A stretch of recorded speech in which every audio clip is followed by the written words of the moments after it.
l'UFC, il y a des strikers, il y a des grappleurs, et puis il y a les mecs qui avancent, bloquent, frappent et te détruisent round après round. Bref, j'ai découvert Petr Yan. J'ai découvert Yan, au début je me suis dit, c'est qui ce russe qui frappe sans émotion, puis j'ai vu ses combats, puis j'ai vu son contrôle du striking, puis j'ai vu qu'il ne reculait jamais, et là j'ai compris. Yan, c'est pas un combattant, c'est une machine. Il bloque, il avance, il attend le bon moment et il te brise. En 2020, il a démoli Aldo pour devenir champion, puis il a perdu la ceinture sur une erreur. Il était à rien de la victoire, puis il a envoyé un genou illégal, disqualification, nouvelle ceinture pour Sterling. Il revient, il affronte Cory Sandhagen pour la ceinture intérimaire, un mec long, rapide, ultra créatif, mais Yan il est plus précis, il bloque, il contre, il le découpe au millimètre près. Victoire sans appel, Petr Yan est champion par intérim. Puis, la descente aux enfers, revanche contre Sterling, perdu, combat contre Malé, certains disent que c'était volé, d'autres méritaient, mais au final, une défaite. Combat contre Merab, totalement étouffé.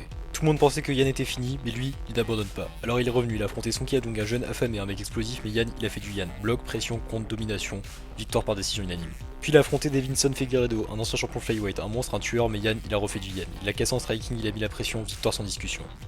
En clair, Yan c'est pas juste un striker, c'est une machine qui s'adapte, avance et finit toujours par te briser. Bref, Petr Yan c'est peut-être pas le champion, mais c'est encore le mec à battre.